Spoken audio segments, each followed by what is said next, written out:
Subscribe करें और bell दबाएं ताकि कोई खबर रह न जाए।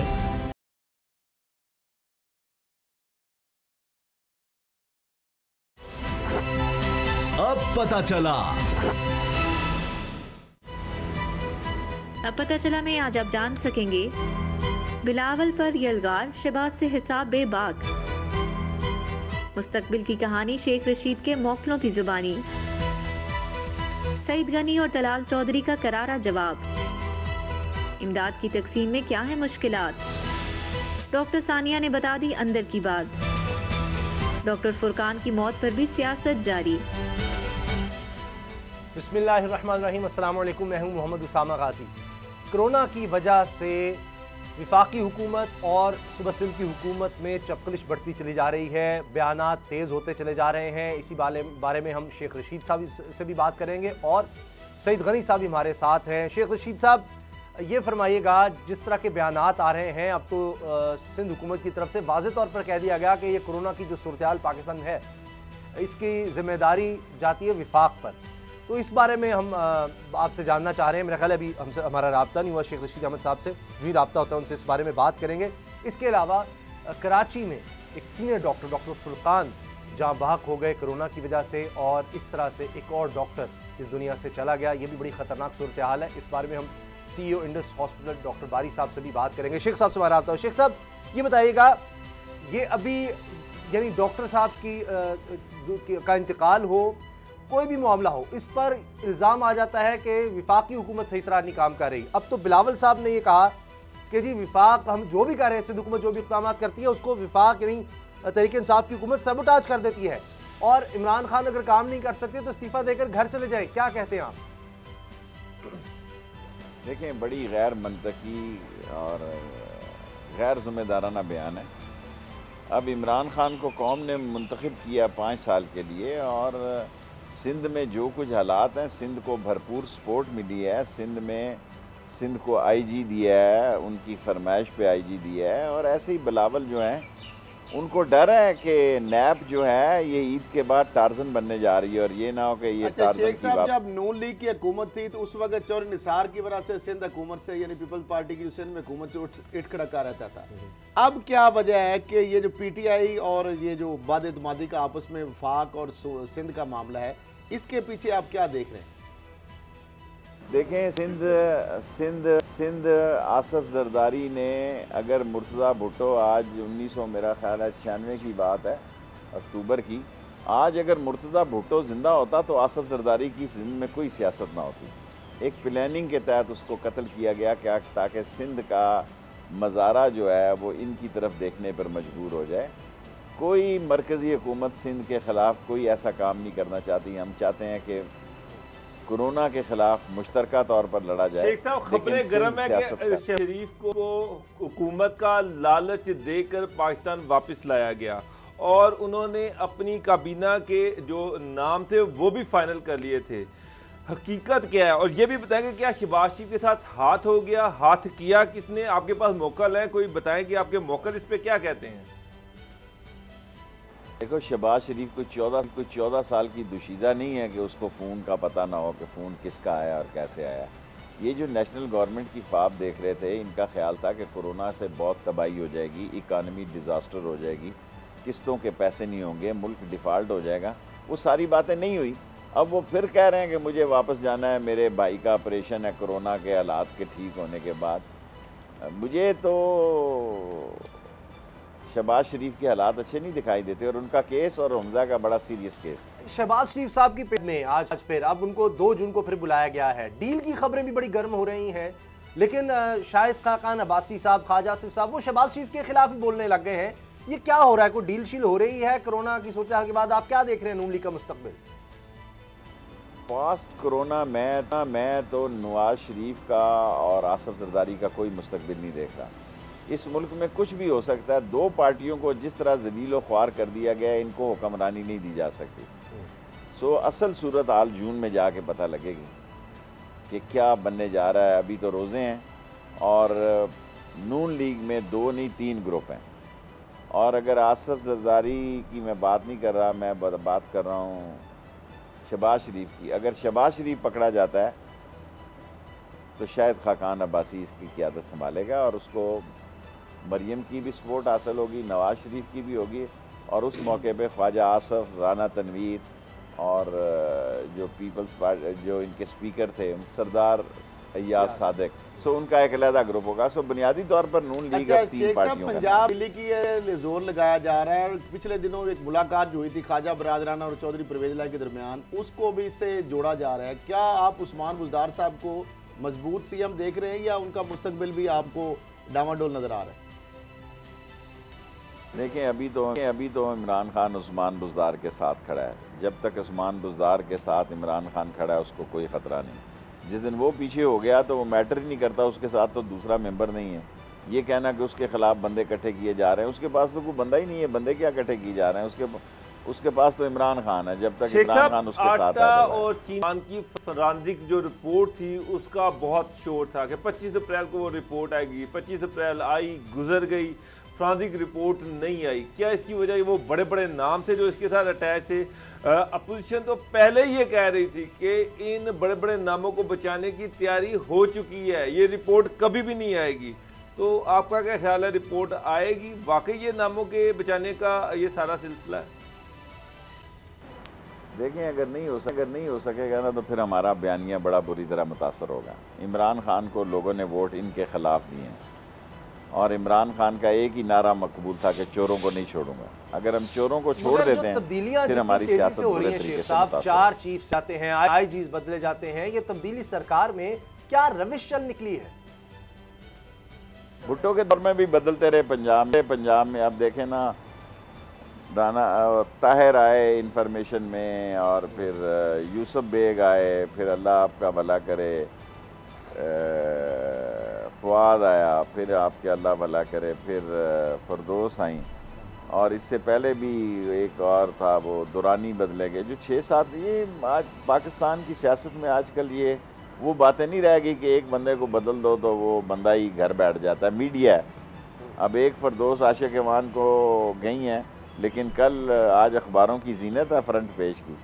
शायद फ्रंट पेज में वो खबर उनकी बतौर वज़ीर इत्तलात इतनी ना लगती है। अच्छा शेख साहब, पहले जहांगीर अपने principal secretary to PM Azam Khan साहब पर इल्ज़ाम लगाया, अभी फरदोस आशिक अवान साहब ने इल्ज़ाम लगा दी। आप क्या समझते हैं इस मामले में? मैं कुछ नहीं कह सकता। मेरा कोई, वो खुद उनके पास ज़ुबान भी है और मीडिया भी है, वो खुद अपना केस लड़ रही हैं। मेरे साथ तो आजम खान साहब के तल्लुकात, अव्वल तो मैं कभी फजूल गया ही नहीं, लेकिन जब मीटिंग में भी मुलाकात होती है तो बड़े अच्छे। सईद गनी साहब, हम बात करते हैं। शेख साहब, बहुत बहुत शुक्रिया आपका, आपने हमें वक्त दिया। सईद गनी साहब, अब जो सूबाई हुकूमत है सिंध की, उस पर भी बहुत से इल्ज़ामात लग रहे हैं। अब शेख साहब की आपने बात सुन ली, तो आप क्या कहेंगे कि ये सारा मामला क्या है? क्यों इल्ज़ाम लग रहे हैं सिंध हुकूमत की तरफ से विफाक पर मुसलसल, और बिलावल भी इल्ज़ामात लगा रहे हैं? ये सारा चक्कर क्या है आपकी नज़र में? कौन कसूरवार है? क्यों इस तरह इल्ज़ामात लग रहे हैं? इस तरह तो ये कोरोना का सारा जो मसला है ये इससे बिगड़ेगा।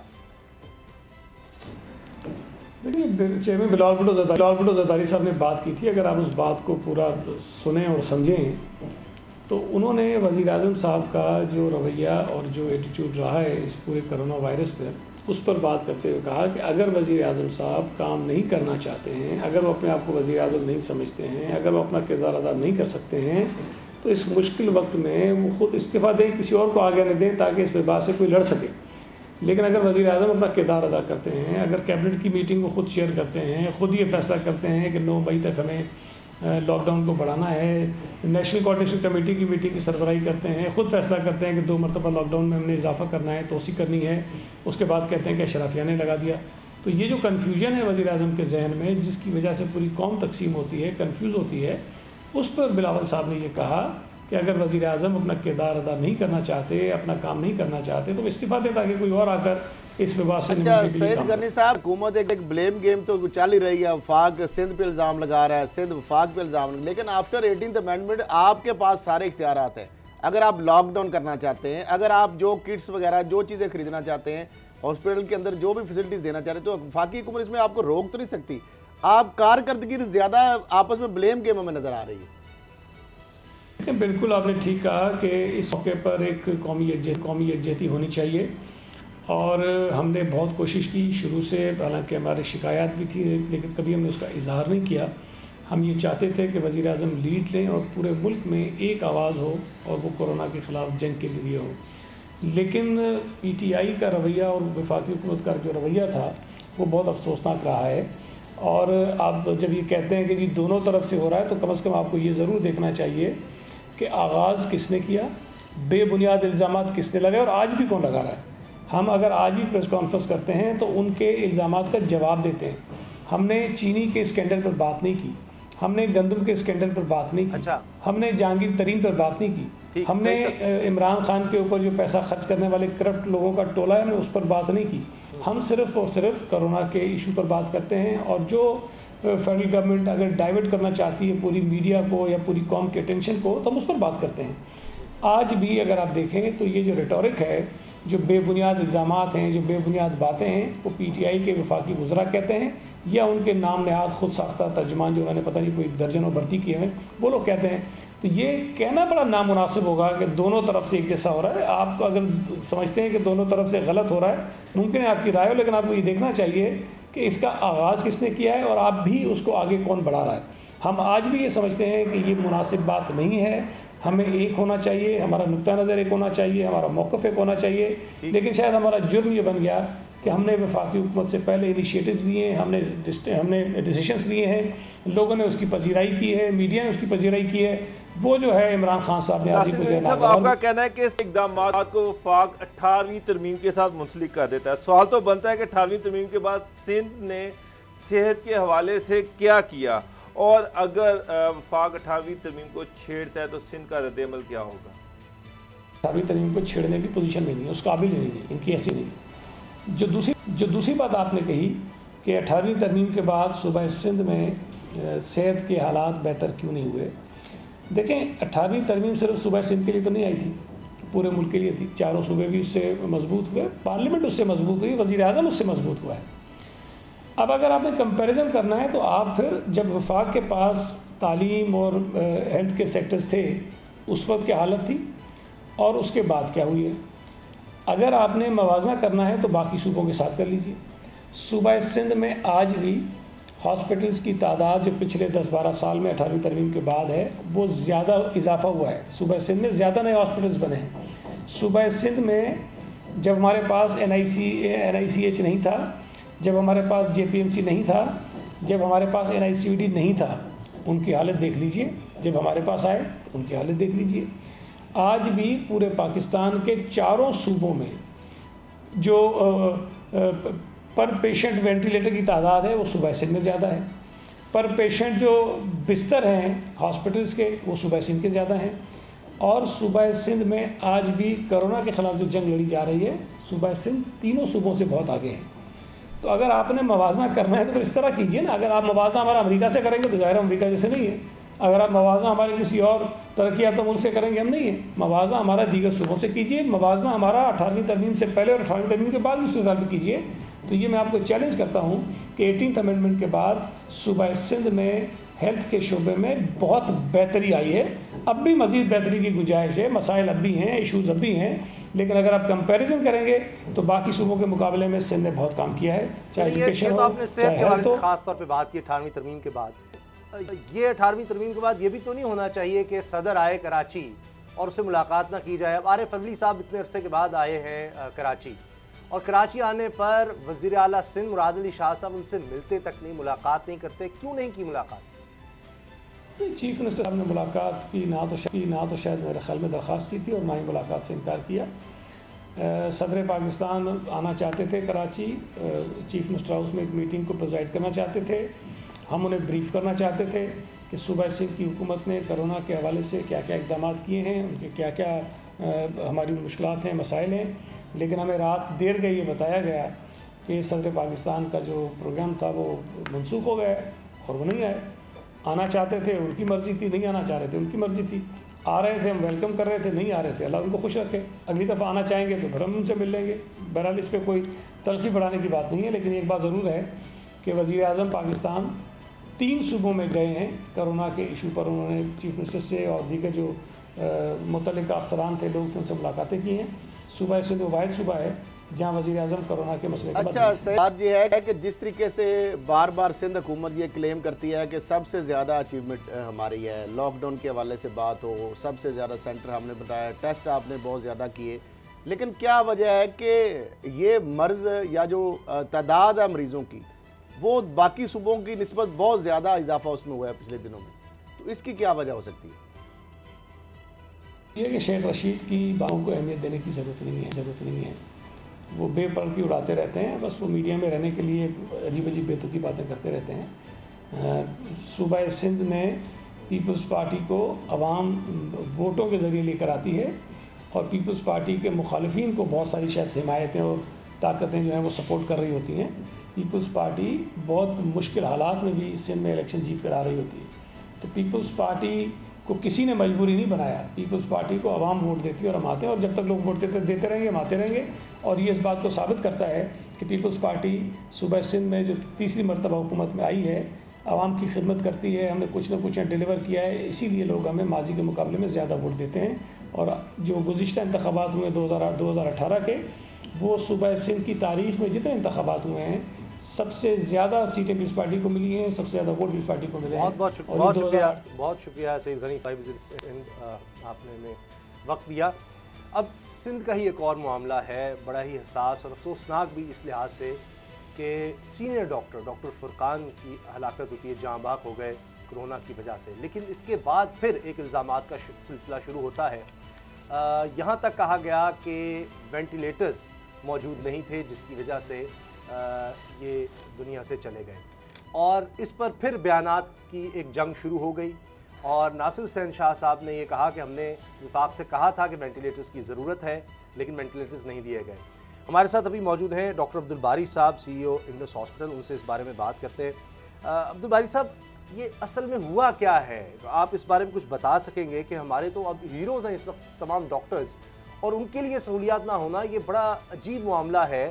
और डॉक्टर कम्युनिटी क्या कहती है, इनकी मौत का जिम्मेदार वो किसे समझती है, क्योंकि इल्ज़ामात लग रहे हैं इस वक्त? देखिए डॉक्टर फुरकान की मौत के ऊपर सबको अफसोस है, लोग उनके लिए फातिहा भी कर रहे हैं। लेकिन एक बात बड़ी इंपॉर्टेंट है कि जी फ्रंट लाइन जो है ना, फ्रंट लाइन पे डॉक्टर्स नहीं है, फ्रंट लाइन पे कम्युनिटी है। और कम्युनिटी ने अगर एहतियात नहीं की और अपने आप को अपने सोशल डिस्टेंसिंग नहीं की, तो फिर जो हम डॉक्टर्स और हेल्थ केयर वर्कर्स जो है ना, ये जो है ना डिफेंस लाइन है, और डिफेंस लाइन के ऊपर बोझ पड़ेगा। तो इसलिए अगर आपको किसी को भी सिम्टम्स हो, अगर पॉजिटिव होते हैं और घर पे आइसोलेट हो सकते हैं तो रहें, लेकिन अगर जरा सा कोई सिम्टम डॉक्टर साहब, आप जिस तरह आपने बताया था, मैं वो एक प्रोग्राम आपका सुन रहा था कि शायद आपको पता चला था, आपने उनको ऑफर भी किया था, तो क्या वजह है, वो डर रहे थे इलाज के लिए, या क्या इसकी वजह बनी कि 2 घंटे फिर एम्बुलेंस फिरती रही सड़कों पे, लेकिन किसी हॉस्पिटल प्राइवेट या सरकारी में उनको ना वेंटिलेटर मिला ना बेड मिला? देखें, इस पे थोड़ा सा डिलेड रिस्पांस था डॉक्टर साहब की तरफ से भी, क्योंकि वो नहीं चाहते थे कि किसी को पता लगे कि उनको कोविड हुआ है। वो एक सोशल प्रेशर था, अपने मोहल्ले में ना पता लगे, और वो स्टिग्मा की तरह ले रहे थे इसको। और इस वजह से जब वो, क्योंकि उनसे पहले उनकी एक डॉक्टर नीस हैं, उन्होंने उनसे काफ़ी इंसिस्ट किया था कि आप हॉस्पिटल जाएं। 2 दिन पहले भी उनसे कहा गया था कि आप हॉस्पिटल में आएँ, अपना इलाज कराएं। अगर आपका एक्सरे करेंगे, सैचुरेशन देख लेंगे, अगर आपको कुछ नहीं हुआ तो आपको घर भेज देंगे। लेकिन डॉक्टर साहब ने उनकी बात मानी नहीं, और सुबह कल सुबह भी उनसे ये बात की गई थी, लेकिन वो इस हद तक ले गए कि जब उनकी बिल्कुल हालत मज़ीद ख़राब हो गई तो वो अपने घर से निकले और फिर वो SIUT गए। फिर उसके बाद वहाँ भी प्रॉब्लम आई कि अब वहाँ क्या हुआ मुझे इसके बारे में पता नहीं है, क्योंकि मैं वहाँ से ताल्लुक़ नहीं है मेरा। लेकिन यकीनन वहाँ से फिर वो ओजा गए तो वो रास्ते में उनका इंतकाल हो गया। तो इसमें अगर किसी हॉस्पिटल पहुँच भी जाते तो मुश्किल था कि उनका बचना। और अभी सूरत हाल इस वक्त ये है कि कराची भर में कोई 94 वेंटिलेटर्स हैं, और उसमें से कोई 26 या 27 में मरीज़ ऑक्यूपाइड हैं। बाकी कोई बाकी जो है वो 50 के करीब जो है। डॉक्टर साहब, कोरोना के जो सरकार शुमार है कोरोना के हवाले से, वो असल हकायक की अक्कासी नहीं करते, और सूरत हाल जो है वो दिन ब दिन ख़राब होती जा रही है। क्या ये बात दुरुस्त है? क्या आप इस बात से एग्री करते हैं? असल हकायक हैं क्या? देखिए नंबर्स बढ़ रहे हैं, ये अफवाह तो नहीं है, क्योंकि इसके ऊपर जो है ना, जितने टेस्ट ज़्यादा हो रहे हैं, नंबर्स आपके आज 20,000 से ज़्यादा हो चुके हैं। और अब पिछले 24 घंटे में 1,000 से ज़्यादा मरीज़ हुए थे। ये पहले कोई 2 फिगर में थे, फिर 3 फिगर में आना शुरू हो गए, अब ये 4 फिगर में चले गए हैं। तो हमको समझना चाहिए, और इसका जो है ना, जब तक सेल्फ लॉकडाउन नहीं करेगा हर इंसान, अपनी जिम्मेदारी पूरी नहीं करेगा, तो किसी किस्म का भी लॉकडाउन इस चीज़ को रोक नहीं सकेगा। आपको अगर आम आवाम को अगर अपने मुल्क का ख्याल नहीं है, अपने शहर का ख्याल नहीं है, खुदारा अपने बड़ों का, अपने बुजुर्गों का, अपने वालिदैन का, अपने नाना नानी, अपने दादा दादी और अपने बच्चों का ख्याल करें। बिला वजह घर से बाहर न अब निकलें। हम देख रहे हैं आज़म इमरान खान साहब ने तो ये बाकायदा ऐलान कर दिया है अब कि लॉकडाउन में आहिस्ता आहिस्ता नरमी की जाएगी, हत्ता कि 10 मई से ट्रेनों के चलने का सिलसिला भी शुरू किया जा रहा है। तो इस पर आप क्या कहेंगे इन फैसलों पर? देखिए, हम तो अपना एक टेक्निकल एडवाइस दे सकते हैं, उस पर बाकी जो रियासत होती है वो गवर्नमेंट को आपस में मशवरा करके जो फैसला करते हैं, वो यकीनन वज़ीर आज़म साहब भी किसी सोच के तहत कर रहे होंगे। उनके मद्देनज़र बहुत सारी चीज़ें होंगी, हम तो सिर्फ मेडिकल की साइड से बता सकते हैं। उनकी नज़र में बहुत सारी चीज़ें होंगी, उसका अहाता करके उन्होंने फैसला किया होगा। यकीनन इसमें कोई जो बहुत बहुत शुक्रिया, शुक्रिया आपका, बड़ी मेहरबानी। तो ये डॉक्टर साहब की बात आपने सुनी कि जो डॉक्टर फुरकान जहाँ बाकी कोरोना वायरस से, उनको ये कहा गया था कि जब उनकी तबीयत के बारे में पता चला कोरोना वायरस का कि हॉस्पिटल है, लेकिन वो आ नहीं रहे थे। अब इस सूरत हाल में एक और बहुत ही अहम शख्सियत डॉक्टर सानिया निश्तर साहिबा हमारे साथ है, क्योंकि पाकिस्तान की तारीख का सबसे बड़ा प्रोग्राम आया एहसास कैश प्रोग्राम, जिसके नतीजे में लाखों लोगों को, लाखों ख़ानदानों को अब तक तकसीम किया जा चुका है कैश। इस बारे में उनसे बात करते हैं कि आगे क्या होने जा रहा है। बहुत से इल्ज़ामात भी लग रहे हैं अब भी इस मामले में भी, हद तो ये है कि इस मामले में भी इल्ज़ामात है, तो सारी सूरत हाल पर उनसे बात करते हैं। डॉक्टर साहब बहुत शुक्रिया आपका। ये बताइएगा कि बल्कि मुझे ब्रेक का कह दिया गया है, मैं माफ़ी चाहता हूँ। डॉक्टर साहिबा से हम बात करेंगे, लेकिन अभी ब्रेक का वक्त है, कहीं मत जाइएगा, ब्रेक के फ़ौरन बाद बात।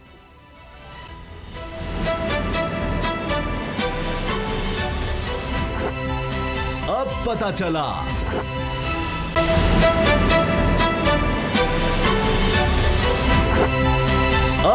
चला पाकिस्तान की तारीख का सबसे बड़ा प्रोग्राम एहसास प्रोग्राम आया, और डॉक्टर सानिया निश्तर साहिबा को इसका क्रेडिट जाता है कि वो इतने बड़े प्रोग्राम को लेकर चल रही हैं और डिजिटली ये प्रोग्राम आगे बढ़ रहा है। इस हवाले से हम उनसे बात करते हैं। डॉक्टर साहिबा, तनकीद भी बहुत सी हो रही है, उस पर भी हम आएंगे, लेकिन पहले ये बताएं कि अब तक कितने ख़ानदानों में, कितने लोगों में रकम तकसीम हो चुकी है और दरख्वास्तें कितनी मौसूल हुई थी आपको? जी, हमें 48 मिलियन एप्लीकेशंस मौसूल हुई हैं और अभी तक हमने 6.8 मिलियन लोगों को इमदाद दी है, 12,000 रुपये फी खानदान। अच्छा जी डॉक्टर साहब, ये एक ऐसा इमदादी प्रोग्राम है कि जिसमें माजी में बहुत ज़्यादा उंगलियां उठती रही। अब इसकी जिम्मेदारी का बेड़ा उठाना क्या मुश्किल काम था या कोई परेशानी नहीं हुई? सबसे बड़ा चैलेंज इस दौरान आपको क्या पेश आया? जी, चैलेंज तो ये है, लॉजिस्टिकल चैलेंजेस बहुत हैं, क्योंकि ये हम ऐसे सूरत हाल में कर रहे हैं कि जहाँ पे लॉकडाउन्स हैं, जो बहुत जगह सेक्शन 144 नाफिज है, प्रोविंशियल गवर्नमेंट्स, डिस्ट्रिक्ट गवर्नमेंट्स दुकानों को खोलने में रिलक्टेंट हैं। कोरोना वायरस की सिचुएशन से एक जगह हजूम हमने बनने नहीं देना। तो सबसे बड़े तो हमारे लॉजिस्टिक चैलेंजेस हैं कि इस माहौल में, इस हालात में, इस कॉन्टेक्स्ट में इतना बड़ा ऑपरेशन चलाना, गिलगित से लेके कराची तक हज़ारों साइट्स पे।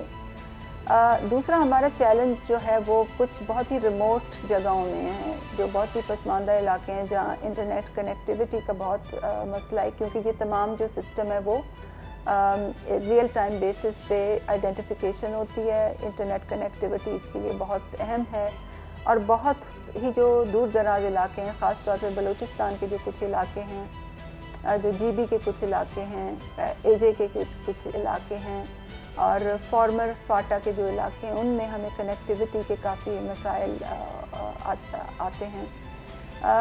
चैलेंजेस की मद में मैं ये भी कहना चाहूँगी कि सिक्योरिटी हमारे लिए बहुत अहम है। लोग कैश लेके दुकानों से निकलते हैं, कैंप से निकलते हैं, बहुत ज़्यादा कैश जो है वो मूव करता है डिफरेंट साइट्स पे। फिर दो जो और हमें जो मसले आए वो एक तो बायोमेट्रिक का इशू था कि कुछ लोग ऐसे थे जब वो जाते थे पेमेंट कलेक्ट करने तो उनके अंगूठों के निशानों की तस्दीक नादरा से दोबारा करने की ज़रूरत पेश आती थी।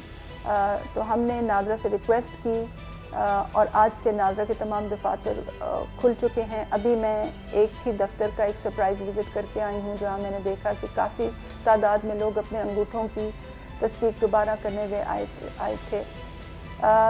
इसके अलावा क्योंकि आपने चैलेंजेस मुझसे पूछे हैं तो मैं ये भी बताना ज़रूरी समझती हूँ कि कुछ लोगों को मैसेज किया है, क्योंकि ये एक डेटा ड्रिवन ऑटोमेटिक प्रोसेस है, ये हम इसमें कोई इंसानी मुदाखलत की कोई जगह नहीं है, कोई ह्यूमन इंटरफेरेंस नहीं है, सब डेटा ड्रिवन एल्गोरिदम्स हैं।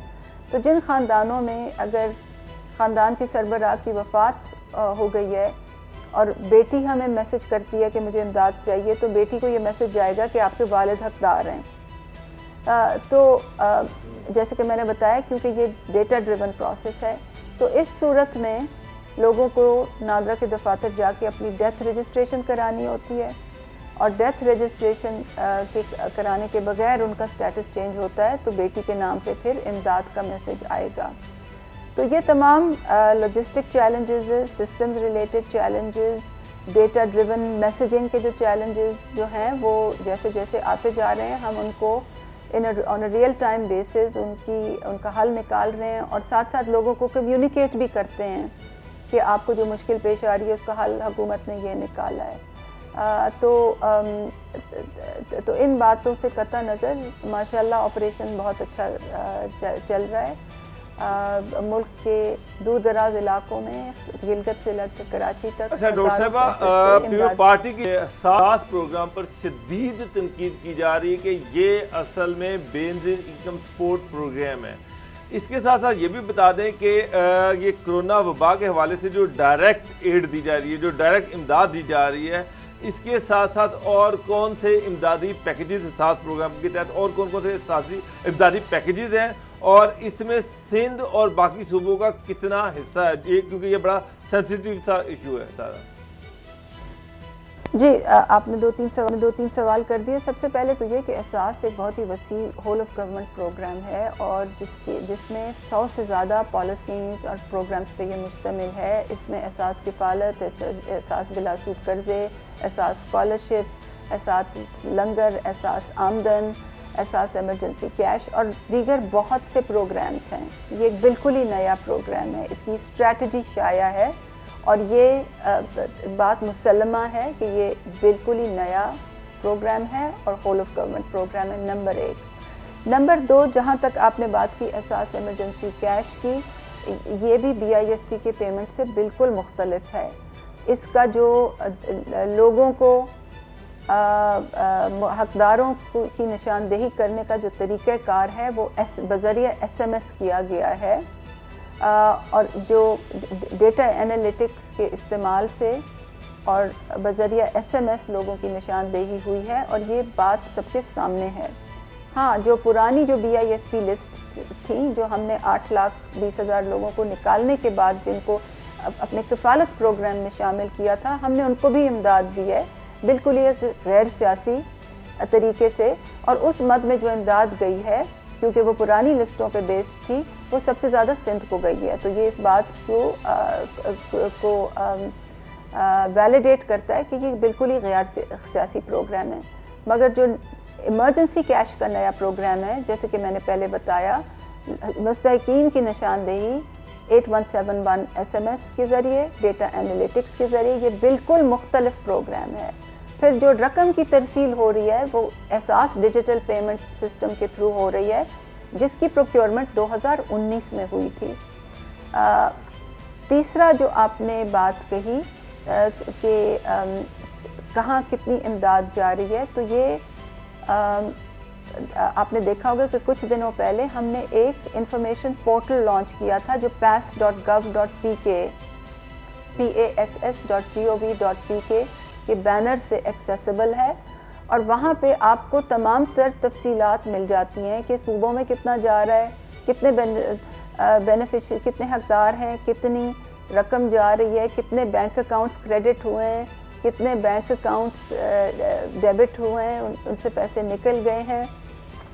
और ये तमाम तफसीलात जो हैं ये तहसील लेवल तक, सूबे भी, डिस्ट्रिक्ट, ज़िले भी और तहसील लेवल तक ये तमाम तफसील जो है हमारे इंफॉर्मेशन पोर्टल पे मौजूद है। और इस बात से वाज़ेह होता है कि इसमें कोई सियासत नहीं की जा रही। और आपकी इस सवाल का मैं एक और भी पैराहे से जवाब दे दूं कि जो कैटेगरी 1 की तो मैंने आपको बता दिया कि वो पुरानी लिस्टें थी, क्लीन्ड पुरानी लिस्टें थी। कैटेगरी 2 और 3 में जो तमाम तर इमदाद दी जा रही है वो सूबों के दरमियान 2017 के सेंसस की पॉपुलेशन वेटेज के बुनियाद पे दी जा रही है। डॉक्टर साहब, और इसकी तमाम एक और मामला ये भी है कि बहुत से लोग बाहर हुए हैं, सफ़ेद पोश हैं, वो सामने नहीं आना चाहते, उनको जाहिर है कि इज़्ज़त नफ्स भी मजरू ना हो, तो कुछ ऐसा सिस्टम नहीं हो सकता जिस तरह एक तजवीज़ ये आई कि लोगों को घरों तक पहुंचा दिया जाए ताकि उनको बाहर ना आना पड़े, सबके सामने ना आए, पता ही ना चले, घर तक जाकर उनकी मदद कर दी जाए। देखिए जी, हमारी हर सिस्टम की एक कैपेबिलिटी होती है और जब वो सिस्टम बनाया जाता है, वजह किया जाता है, तो उसमें उसकी स्ट्रेंथ्स और वीकनेसेस दोनों देखी जाती हैं। ये जो एहसास का डिजिटल पेमेंट सिस्टम है, इसको हमने प्रोसेस शुरू किया था 2019 की जनवरी में। 10 महीने के बाद ये एक प्रोक्योरमेंट प्रोसेस पाए तकमील तक पहुंचा था। फिर हमने बैंकों के साथ मुआहदे किए, फिर हमने उनके साथ सिस्टम्स इंटीग्रेशंस की।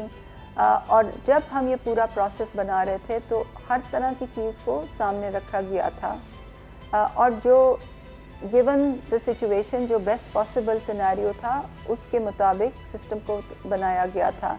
हुकूमत पाकिस्तान के पास लोगों को घर पैसे पहुंचाने की या राशन पहुंचाने का कोई सिस्टम ऐसा नहीं है कि जो पूरे मुल्क में इस्तेमाल हो सके। हमें तहकीक और मुशाहिदा ये भी बताता है कि जब हम इस किस्म का डिजिटल पेमेंट सिस्टम घर में पैसे देने के लिए इस्तेमाल करते हैं तो उसमें मशीनों के ऐसे लूप होल्स होते हैं कि उसमें करप्शन बहुत ज़्यादा बढ़ जाती है। तो आपका सवाल तो सिंपल था, मैंने उसका लंबा जवाब इसलिए दिया ताकि लोगों को बता सकूं कि हुकूमत के पास लोगों को घर पहुंचाने का कोई सिस्टम, ना तो कोई सिस्टम है। अच्छा डॉक्टर साहब, आपने इस जब सरबराही संभाली तो बेनज़ीर इनकम सपोर्ट प्रोग्राम के हवाले से जाली जो मुस्तकीन की निशानदेही भी की, क्या उनसे पैसा वापस लिया जाएगा और उनको सजाएं दी गई? जहाँ तक हुकूमती एहकारों की बात है तो वो फेडरल गवर्नमेंट के दायरों में थे, प्रोविंशियल गवर्नमेंट के दायरों में थे, और इसके अलावा BISP के मुलाजमीन थे, फिर पाकिस्तान पोस्ट के कुछ लोग थे और रेलवेज़ के थे। इसमें ऑटोनमस एजेंसीज़ के लोग शामिल फ़िलहाल नहीं हैं और हम अभी उनसे भी लिस्टें मांग रहे हैं। जहाँ तक आपके सवाल की बात है कि उनसे रिकवरीज हुई, डिसिप्लिनरी एक्शन क्या हुआ, तो जो सरकारी मुलाजमीन जो थे उनकी हमने इदारों को लिखा था कि ये आपकी लिस्टें हैं, ये वो लोग हैं जो सिस्टम को अब्यूज़ कर रहे हैं, आप उन पर डिसिप्लिनरी एक्शन करें। और मेरी इत्तला के मुताबिक बहुत से इदारों ने डिसिप्लिनरी एक्शन किया भी है। जहाँ तक मेरी अपनी जुरिस्डिक्शन का ताल्लुक़ है, मेरी अपनी अथॉरिटी का ताल्लुक़ है, मेरे अपने इदारे का ताल्लुक़ है, BISP से जो अफसरान थे उनको शो कॉज नोटिस उसी हफ्ते इशू हो गए थे जिस हफ्ते हमें पता चला था, और वो तमाम अफसरान जो थे उनकी डिसमिसल हुई है। उन्होंने मुझे पर्सनली अपील किया था कि मैं उनकी अपील सुनूं और उन तमाम की अपील्स मैंने रिजेक्ट कर दी थी। तो हमारे हद तक तो जो प्रोसेस है वो हमने वो कंप्लीट कर दिया है। अब बाकी इदारों से भी मेरी रिक्वेस्ट होगी कि वो हुकूमत के इस इमदादी कुछ तबकों का कुछ ऐसे सेक्शंस हैं जिनका शदीद तहफ़्फ़ुज़ात हैं और उनका ये कहना है कि बजाय इसके कि हुकूमत इस प्रोग्राम के तहत लोगों को कुछ चंद मुस्तहिक़ीन को इमदाद दे, उससे बेहतर है कि गवर्नमेंट इन्हीं पैसों से छोटे छोटे प्रोजेक्ट स्टार्ट करे जहाँ पर इन लोगों को रोज़गार मिले, ताकि ये जो लोग हैं ये रियासत पर कोई बोझ ना बने। तो क्या हुकूमत का कोई ऐसा प्रोग्राम है फ्यूचर में कि वो कुछ ऐसे प्रोजेक्ट स्टार्ट करे और लोगों को महीना में जो इमदाद दी जा रही है पैसों की वो ना दी जाए, लाइनों में ना लगना पड़े और वो अपना बाइज़्ज़त रोज़गार कमा सकें? इदारे ज़रूर बनाने चाहिए। इंडस्ट्रीज़, देखिए किसी भी माशरे में लोगों को रोज़गार तब मिलता है जब प्राइवेट सेक्टर फलता फूलता है, इंडस्ट्री लगती है, छोटे कारोबार लगते हैं। और इस बात से तो इसमें तो कोई दो राय ही नहीं है कि लोगों को ये सोशल प्रोटेक्शन के बजाय हमें कारोबार होना चाहिए, मुलाजमतें होनी चाहिए ताकि लोगों की तनख्वाह बने। मगर यहाँ बात किस चीज़ की हो रही है? यहाँ बात ये हो रही है कि कोरोना वायरस की सिचुएशन से पूरी दुनिया अफेक्ट हुई है। पाकिस्तान में जो इनफॉर्मल सेक्टर है, जो दिहाड़ीदार तबका है, वो बहुत बड़ा है। और हमारे तखमीने के मुताबिक पाकिस्तान की जो कुछ दो तिहाई आबादी जो है वो दिहाड़ीदार तबके की रोज़ी से मुंसलिक है। जब लॉकडाउन्स हुए और जब ये तबका बुरी तरह मुतासर हुआ तो क्या हम 6 महीने उन इदारों के बनने का इंतज़ार करें जहां ये मुलाजमतें इख्तियार कर सकते हैं? क्या हम ये सोच रहे हैं? हमारा तो हुकूमत का तो ऑब्जेक्टिव ये था कि फ़ौरन से पेशतर उनके घर में राशन आ जाए ताकि वो आराम से कम 2-3 महीने का राशन तो लेके फाकों पे तो ना उतरें। तो मेरे ख्याल में हर चीज़ को एक तनाजुर में देखना चाहिए कि ये असास इमरजेंसी कैश की ज़रूरत क्यों पेश आई। और जहाँ तक सोशल प्रोटेक्शन का, समाजी तहफ़्फ़ुज़ का ताल्लुक़ है, तो हर माशरे में, हर मुल्क में एक परसेंटेज ऐसे लोगों की होती है कि वो कभी अपने पैरों पे नहीं खड़े हो सकते और उनकी जो समाजी तहफ़्फ़ुज़ की जो ज़िम्मेवारी होती है वो हुकूमत पे होती है। तो इस किस्म के प्रोग्राम जहाँ लोगों को पैसे देने होते हैं वो कभी सिरे से ख़त्म नहीं किए जा सकते। हाँ, आप ये कर सकते हैं कि उसमें ऐसे लोग ना आए जो हकदार ना हो और उसमें करप्शन ना हो और अब्यूज़ में हो और अब्यूज़ ना हो। और हमारी हर तरह से आखिरी सवाल डॉक्टर साहिबा, अब भी कुछ लोग, बहुत से ज़रूरतमंद लोग ऐसे हैं जिन तक इमदाद नहीं पहुंच सकी और अब कुछ कैटेगरी में डेट भी गुजर गई है अप्लाई करने के लिए, अब दरखास्त भी नहीं उस तरह दे सकते या फ़ोन की तरफ अप्लाई नहीं कर सकते, तो अब उन लोगों के लिए क्या हल है, वो क्या करें? 44 अरब का ये पैकेज था। 12 मिलियन ख़ानदानों को हमने देना था। कवायद व ज़वाबित के मुताबिक ये प्रोग्राम इंशाअल्लाह अगले 3 हफ्ते में इख्तिताम को आएगा। एक और विंडो जो खुली है वो है वज़ीर आज़म का जो रोज़गार से मुतल्लिक जो एहसास इमरजेंसी कैश है। जो लोग इससे रह गए हैं वो उसमें अप्लाई कर सकते हैं। जिन लोगों जो इससे रह गए हैं उनके लिए हमने एक राशन पोर्टल भी खोला हुआ है, वो उससे उसमें भी अप्लाई कर सकते हैं। और हम लोग सूबों से भी बात कर रहे हैं कि सूबे भी इसमें अपना हिस्सा डालें और जांच पड़ताल के बाद जो तमाम फहरिस्तें शामिल आएंगी, तमाम फहरिस्तें जो सामने आएंगी उसमें जो हकदार रह जाएंगे हम दोबारा भी काबीना को समरी ले जाएंगे ताकि एडिशनल बजट इसमें डाला जाए और कोई ऐसा ख़ानदान रह ना जाए जो कि हकदार हो मगर उसको ये 12,000 रुपये। बहुत बहुत शुक्रिया, बहुत शुक्रिया डॉक्टर सानिया निश्तर साहब। आप असद खरल साहब, ये तो हमने तफसील से बात कर ली इस एहसास प्रोग्राम पर, लेकिन मेरे पास सिर्फ 1 मिनट है। मैं कह रहा हूँ ब्रेक में हम बात कर रहे थे शहबाज शरीफ साहब के हवाले से, तो प्रोड्यूसर हमारा नौजवान असद उसकी इजाज़त से शहबाज शरीफ साहब का मामला किधर जा रहा है ये सारा? देखिए, तीसरा आज नोटिस था, तीसरे नोटिस पर वो शहबाज शरीफ साहब गए, 2 घंटे फिर वही सवाल और वही जवाब। शहबाज शरीफ साहब से उन्होंने पूछा कि जिन्हें 5 ये ट्रांजैक्शन जो हैं इसके बारे में ज़रा बता दें कि अरबों रुपए किधर से आ रहे थे, ये कहाँ से आए, किस बेस पे आपको पैसे मिले। वो खामोश हो गए। बहुत तस्करीरें करते हैं, बहुत उछल कूद करते हैं, लेकिन वहाँ पे वो खामोश हो गए। मरियम तो कह रही थी कि वो दिखाए लाइव। अच्छा, फिर उन्होंने कहा कि आप सलमान शहबाज को, तहमीना दुरानी को, नुसरत को, हमजा को जो आपने तहाइफ दिए उसकी ज़रा तफसील बता दें कि ये जो पैसे हैं जो तोहफ़ों की शक्ल में आपने दिए, ये पैसे आपके सोर्स ऑफ इनकम क्या था? उस पर फिर वो खामोश हो गए। यानी आज 2 घंटे तक सवाए सवालों के जवाब नहीं थे और तकरीरें तो बहुत सारी की उन्होंने कि मैंने ये कर दिया, इतनी उधर से सेविंग निकाल दी, पंजाब को ऐसे ले गया। तो वो इस तरह कहानियाँ सुनाते रहे। आज फिर नायब ने हाथ जोड़ दिए, उन्होंने कहा जी अब हमें जो है कम अज़ कम को आधे रोजे तो हमारे गुजर जाए। तो आगे फिर उन्होंने एक डेट दे दी है। 12 शहबाज शरीफ साहब जो है उनको पकड़ाई उन्होंने नहीं दी, आज फिर वो आराम से निकल आए हैं बाबर साहब बाल की तरह।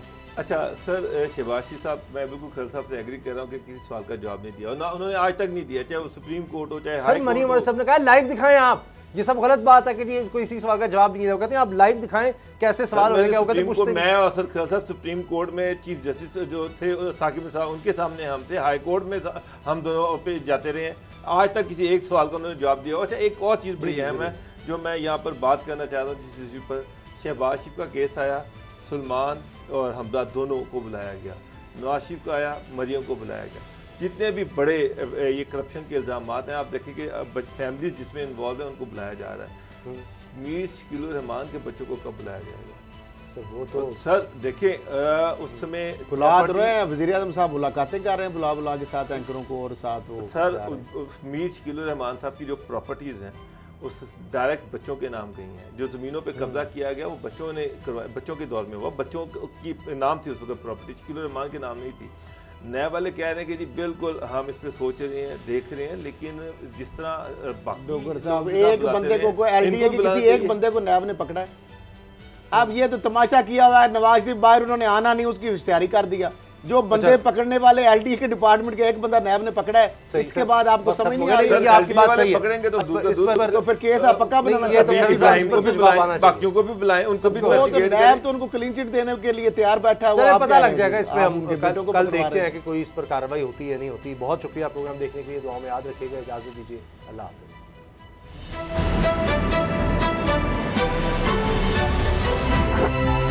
अब पता चला। सब्सक्राइब करें और बेल दबाएं ताकि कोई खबर रह न जाए।